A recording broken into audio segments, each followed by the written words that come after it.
केलं होतं त्या अगोदर अजून पुन्हा आज परिस्थिती बिकट झाली, खड्डे पडलेले रस्त्याला.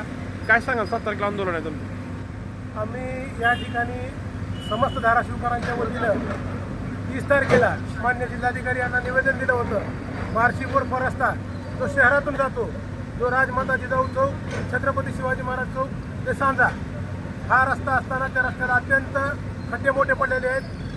मागच्या वर्षी त्या खड्ड्यामध्ये पडून एका तरुणाचं निधन झालं होतं, परंतु प्रशासनाला कुठलीही जाग आली नाही. परंतु काल परवा दिवशी आम्ही बघितलं, भारतीय जनता पार्टीचे काही पदाधिकारी यांनी नवीन टेक्नॉलॉजी काढली की डांबरीकरणाचा रस्ता असताना त्या ठिकाणी खड्डे पडले होते, त्या ठिकाणी मुरुम टाकला.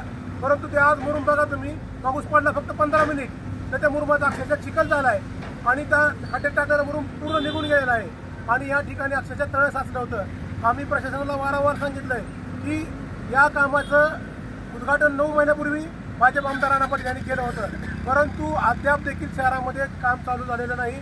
आमचं म्हणणं होतं की तात्काळ या शहरामध्ये या ठिकाणी महाविद्यालय, शाळा, हॉस्पिटल आहेत, ट्युशन आहेत, रहिवासी क्षेत्र मोठ्या प्रमाणात आहेत, हजारो नागरिक या ठिकाणी वाहतूक करतात, परंतु त्यांना जीवाची कसरत जीवमुठीत घेऊन त्यांना या ठिकाणी वाहतूक करावी लागते.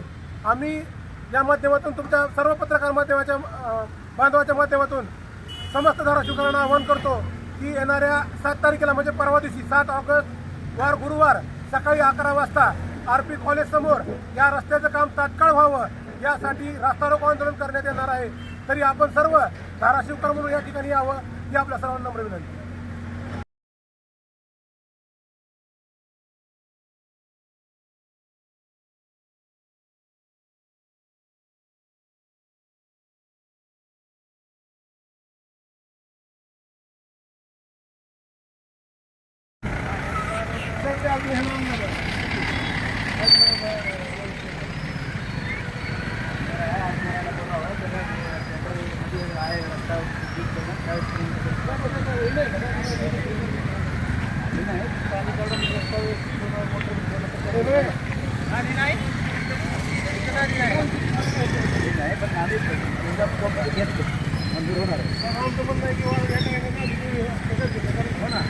तरच उपयोग आहे रस्त्याचा.